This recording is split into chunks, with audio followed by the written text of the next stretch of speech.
It's my great pleasure to introduce the three speakers for this session. Professor Christian Jorg, who is known to everybody in the room, told us the other day that his interest in China began with a shard. He can tell you more about that anon.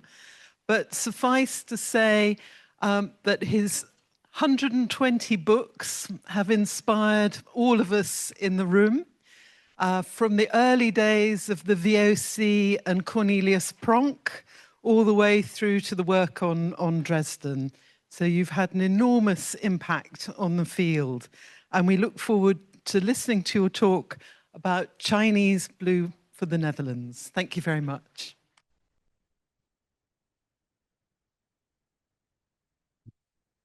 Thank you, Jessica. It's a bit embarrassing, you know. This is the pointer, this is the forward Yeah. page, the backward page, and this is Yeah, the record. okay.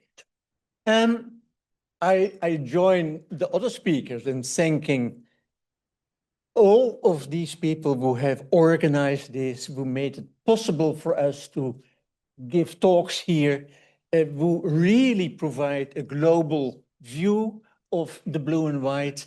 It's an amazing symposium, and thank you all so much. I will talk about blue for the Dutch. And in 1581, the Dutch States General declared the Low Countries independent of the Spanish crown. Soon, merchants sent ships to Asia to participate in the profitable trade in spices and other merchandise. Small amounts of Chinese porcelain were already part of those early travels. We have found some Wanli shards with unglazed blue decorations in recent excavations in the Netherlands that date before 1590. However, these small amounts were followed by major imports of Chinese porcelain that entered the country after 1602, the year in which the Dutch East India Company, or the VOC, was established. This VOC was an amalgamation of the earlier private merchant companies and was the first large business organization with shareholders in history. This company had the Dutch monopoly to trade in Asia and established its Asian Trade Center in Batavia, present-day Jakarta in Indonesia. And you see a bird's eye view of Batavia in a French optical print of the mid-18th century. And you see it's almost a Dutch city. It has nothing tropical. And that's part of the attitude of the settlers. They want to be at home. So they want to have their own churches, their own orphanages, their own architecture. And even if they were in a completely different surrounding, they held to their own ways of doing and thinking. You see the VOC logo on a Japanese dish from Arita and a print of a Dutch ship, an engraving of the late 18th century, and that is to remind you that communications were so slow at that time. It took at least half a year to sail from Amsterdam to Batavia, and that was quick. So we always have to keep in mind that communications were slow and that information went slow too. So an order from Amsterdam to Batavia to China and back from China to Batavia to Amsterdam could easily take 2 years. Chinese porcelain was still regarded as an exotic novelty in Northern Europe, despite porcelain trade by the Portuguese in the 16th century. And it was therefore very much appreciated by the Dutch. It was thinner than earthenware, It was stronger. It was easy to clean, while the contrasting decorations in cobalt blue on a white ground spoke of a far-away civilization. Shortly, Chinese porcelain gave status to its Dutch owner. And we can ask why there was not more porcelain before the company was founded. Why did not the Portuguese trade more Chinese stuff to the Netherlands? For my dissertation, I checked the lodgers of the Antwerp factories in the mid-16th century, and there was only one mention of a chest of Chinese porcelain on the market in Antwerp. And I never understood why there was not a much bigger trade from Lisbon to Antwerp and from Antwerp to the northern Netherlands. So that's another subject to research. Well, as we know, this export porcelain in the early 17th century was of the type we call crackware.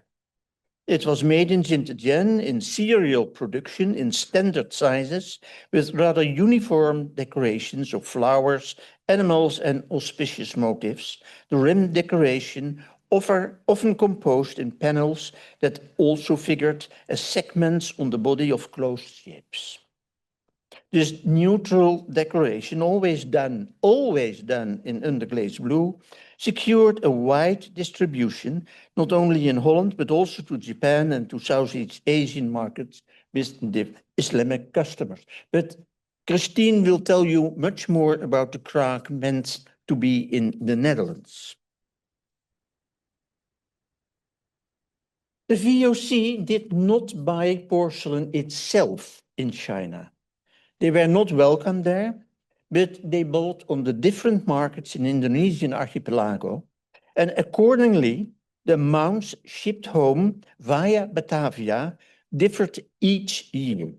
So you cannot say there was a structured trade in porcelain yet, but the amounts differed according to the possibilities of buying and sending over with the ships. Here you see two examples of this kraak porcelain, and I want to ask your attention to the bowl, the crow cup, that amazingly still has its own firing disc. When it was put in the kiln, the glaze dripped down and luted the bowl to the firing disc. And why didn't they throw it away? It was a failure. It was not as it should be. But miraculously, it survived ages. And it was in a private collection in The Hague where I saw it for the first time. And I told the collector, well, this is so unusual, you have to give this to a museum. And please think of me. And he did. And I would like the audience here, have you ever seen a similar piece? And you must have found the discs in the excavations in Jingdezhen, but have you also found the porcelain still luted on the disc? And that is a good question. Well, and anyhow, this kraak porcelain trade went on for a few decades when two events changed the nature of porcelain shipped by the company. First, the private kilns in Jingdezhen lost the orders from the Imperial court and started to produce for other clients. And secondly, the VOC established a trade settlement on Formosa, the present-day Taiwan, close to the Chinese coast. Porcelain now could be ordered from China on a regular basis, and even better, the company orders could include specific Western shapes. This gave rise to what is called the transitional style of porcelain, which is of a much better quality of the body and a much better quality of the glaze. And the porcelains for the Dutch East India Company were almost always decorated in underglaze blue with Chinese figural scenes, not in panels anymore, but distributed over the whole surface.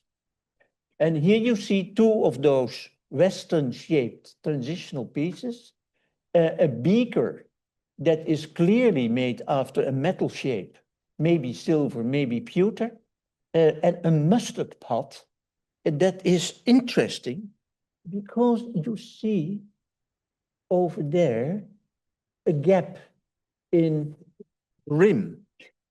Normally, a mustard has to be stirred before you use it.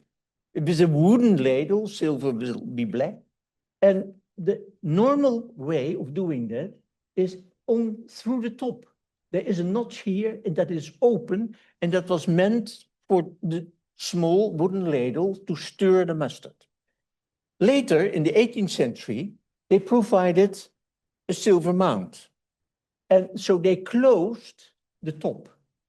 And they had to make a way for a spoon to be stirring the mustard. So they broke open the rim to provide a ladle.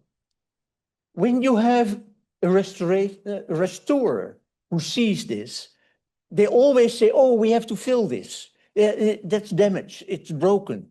No, please don't do that, because that's part of the historical function. Okay. The Dutch customers at home, they truly loved to have this porcelain mustard pot or beaker painted with Chinese scenes.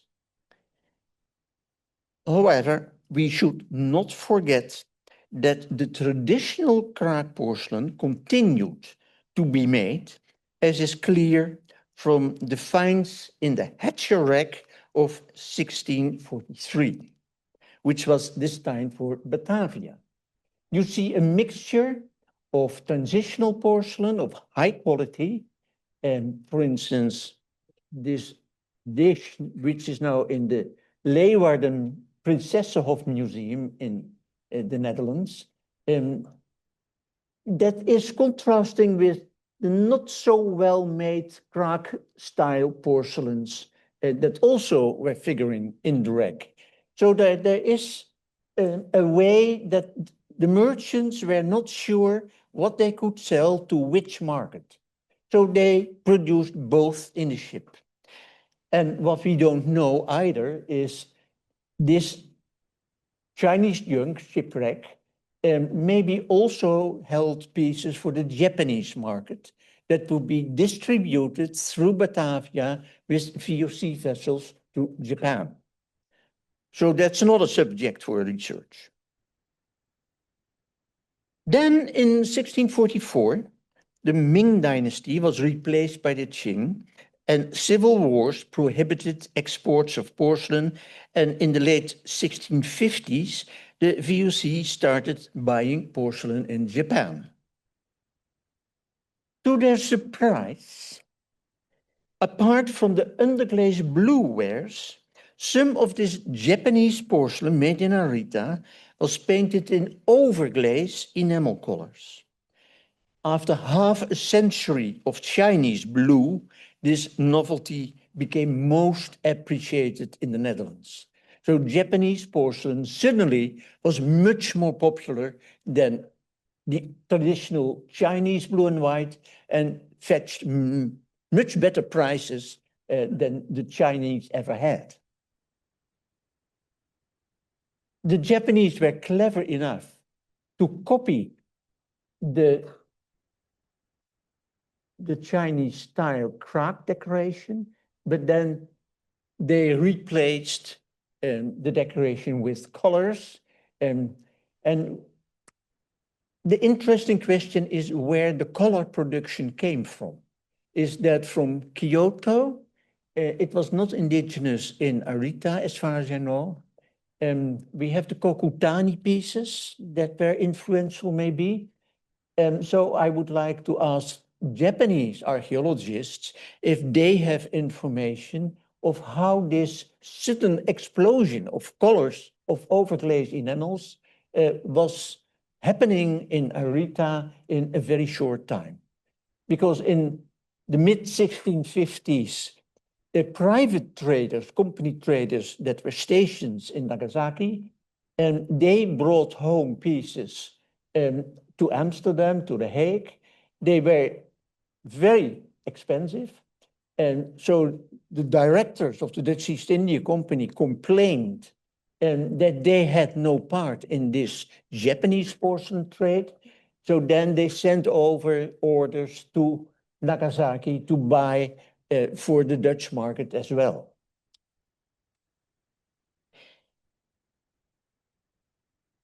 The Japanese porcelain trade of the company ended when the Kangxi Emperor in 1683 lifted his ban on the maritime trade. We have to realize that for a long time, Chinese porcelain was only smuggled outside China on private junks by pirates, but not in substantial quantities. And so there was a shortage all over Asia of Chinese porcelain, even in China itself. So they had looked for alternatives, Vietnam maybe, so Japanese people also produced in Chinese styles for the Asian market. But this came to an end when the Kangxi Emperor lifted this ban on maritime trade. And porcelain exports immediately were resumed, and Chinese junks brought all porcelain that was needed to the markets in Southeast Asia and to Batavia. The Dutch East India Company at first was very happy with the situation because costs and risks were avoided for the company. It was all with the merchants that had to organize this trade and pay before they could make a profit in Batavia. Furthermore, the success of the Japanese enameled porcelain made was an influence for the Chinese potters, and it made them aware that such polychrome wares had to be an essential part of their export assortment for the foreigners. And as a consequence, apart from underglaze blue normally made in China, these enameled wares suddenly became very popular as part of the export trade of Chinese porcelain, which also, like in the earlier years, was organized via Batavia.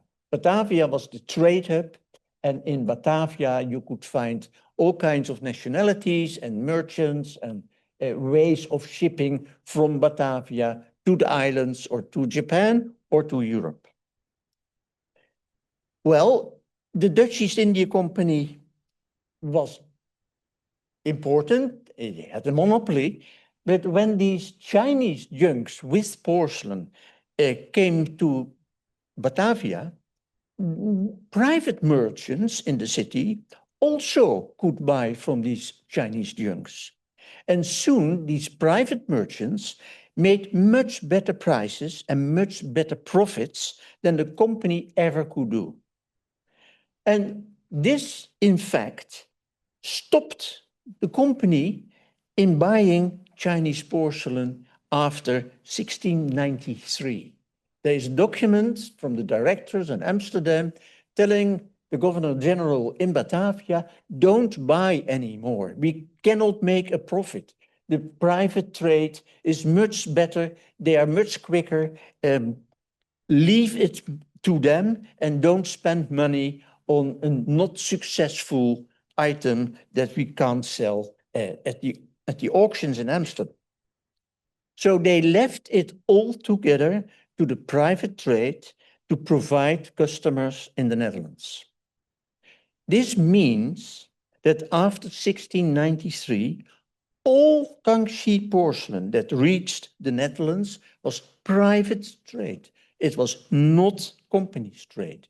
And when you think through this, it's an amazing thing because there's plenty and plenty of Kangxi porcelain of all kinds of decorations. In fact, make, how they were made. It was all private trade, and we calculated that at least 500,000 of pieces came to the Netherlands every year around 1700 to provide just 3 million Dutch people. So that is a reason why there was sufficient porcelain in the Netherlands to export it to France, to England, to Germany, to the court of August the Strong. We were the porcelain shop of Europe.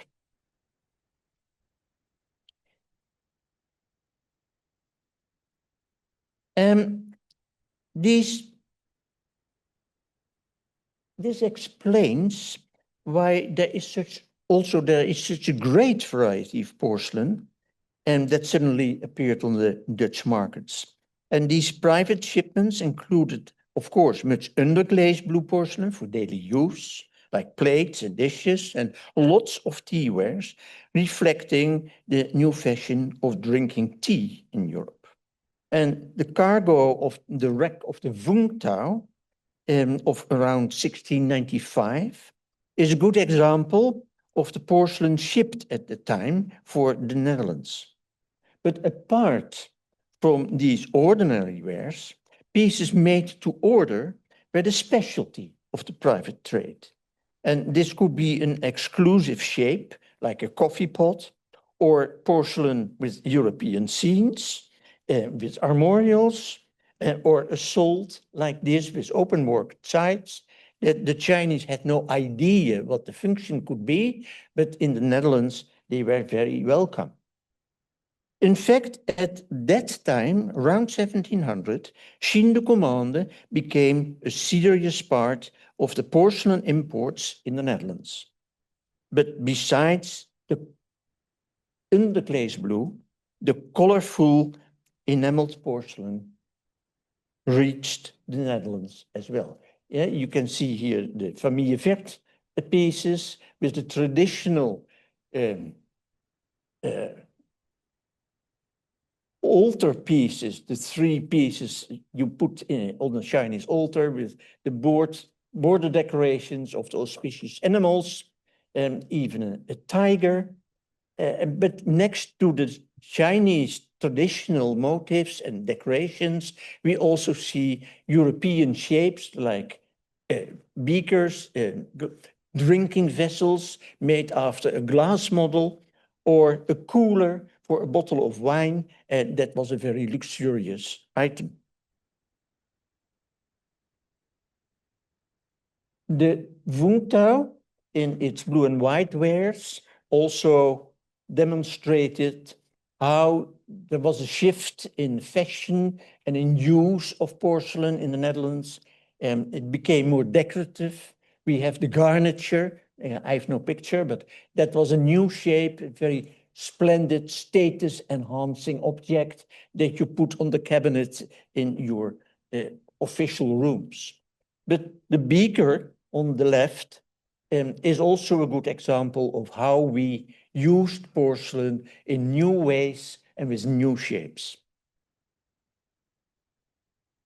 The coffee pot is made after a Delftware model, and you can see that the Chinese painter didn't understand the original decoration in Italian style very well. The dominance of private trade lasted until 1728, when the company started to sail directly to Canton, mainly to buy fresh tea. Porcelain was part of the cargoes because it was stowed deep in the ship, and it gave balance to the ship, and the tea chests on top did not suffer from leaking water. Until the very end of the 18th century, the Dutch East India Company bought common wares for daily use that made a stable profit in the Netherlands of about 80% yearly. However, we should not forget that the private trade in Batavia continued, focusing even more on special shapes and special decorations. But being private, contemporary documents are very scarce, and we don't have a good overview of that type of the porcelain trade. Company's porcelain after 1728 came in three main varieties: underglazed blue, Chinese imari, and enameled, as they call it in the ledgers and the archives. Initially, blue was the cheapest to buy in Canton, enameled about twice as expensive, and Chinese imari was just in between. The archives of the company allow a very detailed survey of the shipments from Canton to Holland during the period of 1729 until 1793, when all shipments from China stopped. It shows that for a number of items, like tea and coffee wares, a decoration in blue was preferred during the whole 18th century. A good example of the traditional dominance of underglazed blue is the cargo from the wreck of the company ship the Geldermalsen, also known as the Nanking cargo, which sank in January 1752 on its way home from China to the Netherlands. And of roughly 150,000 porcelains on board, some 100,000 were blue and 50,000 were colored. So blue porcelain constituted 2/3 of the whole cargo. However, in the 1760s, things changed, as we can see on this overview. It shows for all VOC ships in the 18th century, the number of teacups and of bowls, two of the most popular items in the company's assortment. They were shipped by the company between 1729 and 1793. And in the first 30 years, you can see that underglazed blue was dominant, but that afterwards, porcelain with other colors took over in the shipments. And we don't know exactly why this happened. It probably had to do with rising production costs for underglazed blue in Jingdezhen, or with cheaper prices for enameling in Canton. But again, more research is needed in this item.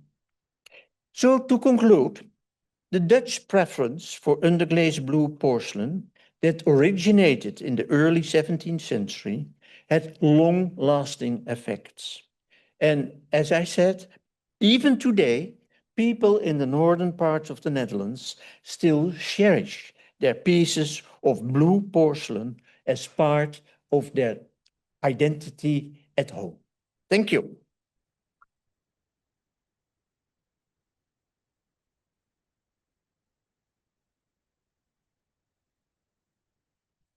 Thank you very much, Christian, for introducing us to the commercial considerations, taste and fashion of the Dutch market. And I'm sure that'll inspire lots of questions for our session at the end. Can I introduce our second speaker, Dr. Christine Kettle, who is going to talk about porcelain also for the Dutch market. Christian is an independent, Christine, it's having back-to-back Christian and Christine, tongue twister, is an independent researcher whose work, pioneering work, I should say, on the Vitaloo of over 43 years ago is still the landmark book for marine archaeology and underwater discoveries. And she's continued throughout her career, with the latest being in Sri Lanka, I understand, and later. So can we all welcome Christine to the stage, please?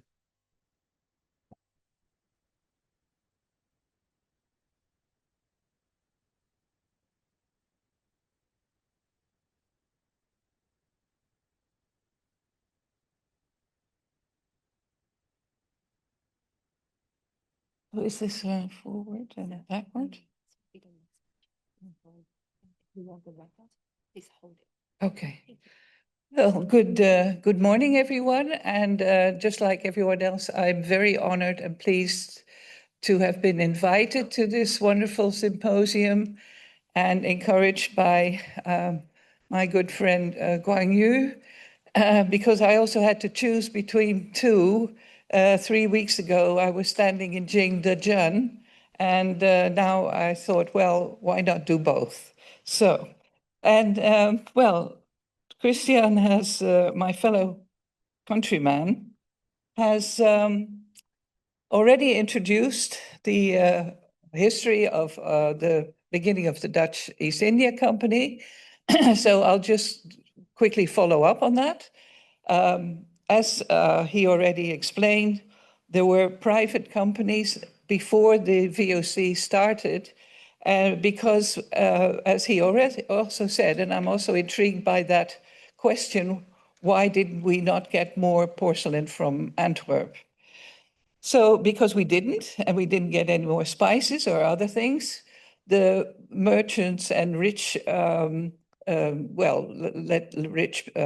do you call it, in the industrial people, brought together some money, and they started up some private countries, which took a couple of years. But because the competition was so high, they decided, well, the States General decided no more private companies. We're going to establish the VOC. But during that time, already some porcelain had slipped through to the Netherlands.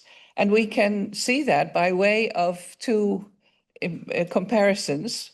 One is from drawings from a logbook on the ship the Gelderland, which some officer probably bought some private pieces and thought on the long, tedious journey back, well, let's make some drawings. And they are quite identical to that of the San Diego of 1600. So it's very interesting that we can actually have a visual idea of what at that very early time, the beginning, was brought back by some private people. And like I said, in 1602, the VOC, the Dutch East India Company, was established to control the shipping, and they did that very well. We have thousands and thousands of archives in The Hague, and all the orders are noted in them, and the shipments of all the goods and all the other correspondence between the trade posts. So it's a massive amount of documents if you ever want to use it. But they have been transcribed, and still it's pretty difficult to find something. And again, just to give a view of what the trade network was, it was not only between the Netherlands and China or Japan, but also an inter-Asian, and also right up to the Arabian Peninsula. So all kinds of goods were traded and taken back and forth.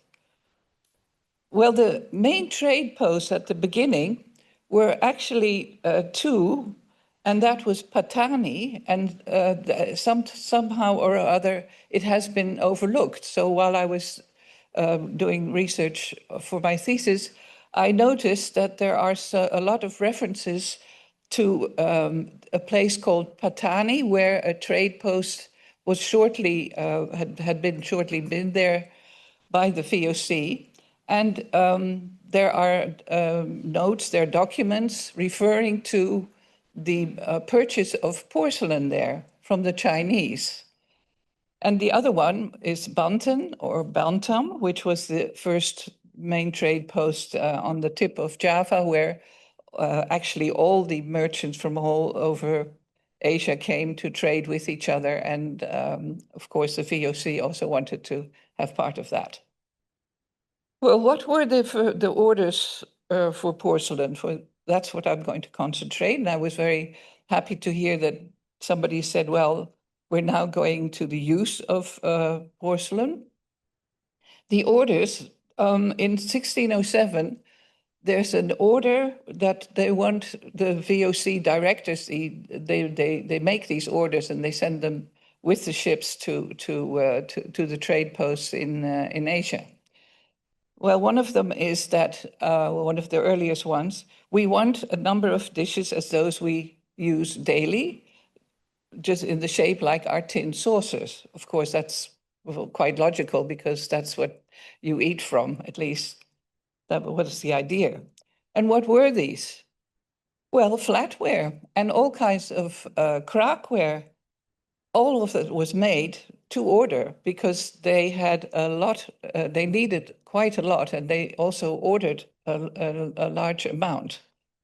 And so what types? Like I've seen many beautiful paintings, and I'm going to show a few here again. Large dishes with a diameter of 50. They especially wanted them to serve a Dutch cheese. Well, a Dutch cheese, as you can see on the painting, is quite large if you haven't cut it up in small pieces. So that's very interesting. Would they really have used, and this is also my assumption, all these pictures I'm going to show now are assumptions of what they ordered, but if it was really used as such, I don't know. And as I said, the shape of the tin plates, the size and the shape was most wanted. So the size of 20 to 21 centimeters was actually most ordered and also mostly shipped in large quantities. By the way, these are all examples from the shipwreck of the Witte Leeuw, which sank in 1613. And I was also astonished at a sudden amount, even 50,000 butter dishes. So I was wondering, what would this butter dish be?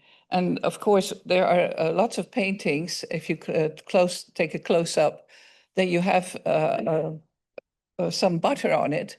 And it is, again, an assumption, would this have been a butter dish? But it does fit. There are also dishes without a rim, which is very curious because, yes, how can you use it? You can't really, it's not a flat piece like a tin plate. But well, all right, they did order them, and especially that size. And they are also depicted on paintings. And the klapmuts. This is special. I think maybe, oh, wait a minute, special, I have to go, yes. Is it specially made for the Dutch, or has it just been invented before? That's a question I would also like to sort of put. Oh, am I doing something wrong? It's blinking. But it is, anyway, it has been named, and it's also named on the lists of orders as a klapmuts. So all the time they say and also on the invoices, there are 20 or 10,000 or 1,000 large klapmuts or 3,000 small ones. And in the dictionary, a klapmuts refers to a woolen hat, which was worn in the beginning of the 17th century in Holland when it's pretty cold. And apparently nobody has really used another name except klapmuts for this type of dish, which I also find quite interesting. Well, then we come to the cup. Is it a caudal cup? A caudal cup, I discovered, was also something to drink from when to celebrate the birth of a baby in Holland. And it's also it has been used in England as a silver one and the one below. So it has always existed as a caudal cup. But is this a caudal cup? You see a wonderful painting of Jan Steen celebrating the birth of the child and making this wonderful broth of milk and sugar to celebrate it. But it is at least not a crow cup, because in a lot of literature, this bowl is referred to as a crow cup. Well, as we all know, a crow is not a nice symbol on Chinese, as a Chinese decorative element. So, of course, it's not a crow. And yesterday I saw this little bird hopping on the grass on my way here, and I thought, yes, that's the Chinese magpie. He's there. It really is. And it is a Chinese magpie singing to the sun and welcoming the new day with happiness. And then we have these pimplecans, the small, tiny, small, nearly eggshell type of wine cup. Were they especially made for the Dutch? And well, going on to Beth, this one, a tiny little shard, was found in Jamestown in the USA. There was a whole set salvaged from the shipwreck of the Banda, and also from the Witte Leeuw, which you see on your right. But there were also lots of non-Western shapes. These are all found from the White Lion, the Witte Leeuw, and yes, on the orders they mention all kinds of shapes, but again, it's guesswork. Would it be that shape? A wine pot with a handle and a spout, pots with a lid, some pots, some other little dishes. Would they have been used for mustard or something else? We don't know. Well, where do they all come from? Like I said, the shipwrecks are really, well, they are visual things of identifying it. So we have the Mauritius from 1609 with 215 pieces, of which 165 with a panel design. The porcelain from the White Lion from 1613. And you see the very happy diver coming up with two unbroken pieces, because there were only about 300 intact pieces, but there were also 200 kilos of shards. So at that moment he was happy, but he probably had not found the massive amounts of shards. Well, it's not working. Okay, I'll just go on. Another shipwreck which had also been mentioned was the Banda from 1615, and there we see another set which was probably used, bought by one of the high-ranking officers to take back to Holland, because all the klapmuts and the dishes have an identical theme in the middle of the grasshopper on the rock. Well, let's go to the amounts. These were very uneven, very fluctuating. I made some calculations from the invoices, and we see between this period from 1608 to 24 that it goes up and down.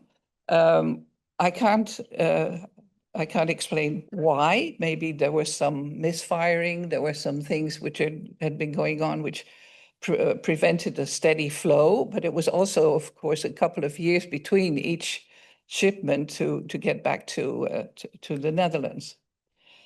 And of course, the orders were from 1619, when the headquarters was in Batavia. They went first there to Batavia by the ships, and from there, from 1624, they were sent on to Fort Zeelandia, Formosa, or Taiwan. Well, this is very, very important for this period, because all the porcelains came via Taiwan or Formosa. And what and how? Well, they came by junks, and it has been meticulously noted that by junks coming from Fuzhou and Amoy, or otherwise known as Xiamen. And my, guess, sort of theory is that the fine porcelain which came along the Minjiang River down to Fuzhou came from Jingdezhen, And the Zhangzhou ware, the courser was shipped from Zhangzhou area, which we saw yesterday, to Formosa. So they had two types of wares coming to Formosa quite every month. As I said, probably the courseware came from Zhangzhou, and it was spread also by the Dutch, maybe not taken so much back, but it had been distributed between, once back again to Batavia, between Southeast Asian trade posts. And from 1635, there was another new element, because the orders were often accompanied with wooden models. Well, we don't have any left over, of course, because wood disintegrates, but this is really one of the quotes, that the merchants were sent wooden models, the shape of which the Dutch wanted to have. And most favored, of course, were still the dishes, but also the covers, the bowls, and the cups, and with the ears. But another most striking thing was, in one of the documents, they only wanted designs with Chinese elements. So absolutely, it could be houses, landscapes, Chinese people, but absolutely nothing, no Dutch flowers. They should be excused entirely, because it will not make half its price. Dutch painting is not strange or rare. It will just not sell. We want dishes and items painted with a Chinese or a long-legged animals or a grasshopper. That were the specific orders, the demands actually. And another new element were the large items. There's not only the dishes continued, of course, but the long dishes, the long vases, and the gourd shapes, and the wine pots, they were all, and these are examples from the Hatcher, which also shows that it only came at a later date, these orders.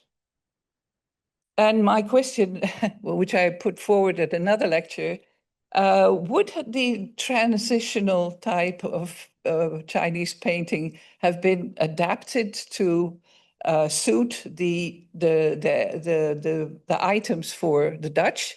Because I don't show it here, but one specific document says also, we don't want it too crowded. We want a little bit of white and blue, and it has to be nicely decorated. So maybe this was, but it's a nice question. And again, the supplies, if we look of the overall right up to 1646, it is amazing how up and down it went. And most striking is that there were only a few highlights, very few actually, because some literature and people still think that there were masses of porcelain coming every year to the Netherlands, to the Dutch Republic at that time, but that was not true at all. This proves the amounts on the ships, return shipments, proves that it was very, very fluctuating with only a few highlights. Again, the Hatcher cargo is a good example of what would have been shipped, except we don't know if it really, of course, it didn't all go back to Holland, because as Christian showed, there are some beautiful items which I don't think came into the cargoes of the VOC. And the deliveries continued to Persia and to Arabia, which is sometimes also omitted in literature. And I think it's quite important, because on the orders, they really wanted different types and different shapes, not shapes which were popular in the Netherlands. And then there was a decline, because Chen Jingkung came along and he threw the Dutch out. We had to kneel and say, yes, sorry, we'll leave, goodbye. So from the Chinese kilns, right, somebody else mentioned, it's a long journey to Acapulco. It was a long journey, but it was also a long journey from the kilns to the coast, to Taiwan, to Batavia, and back again. And of course, as has been shown, the appreciation is displayed by way of Chinese paintings. And of course, we have the Delftware industry, which was also a very stimulating element of the whole demand and supply of the Dutch. But it's still going on. We still continue. Made for Holland continues because we have to fill up our souvenir shops. I thank you for your attention.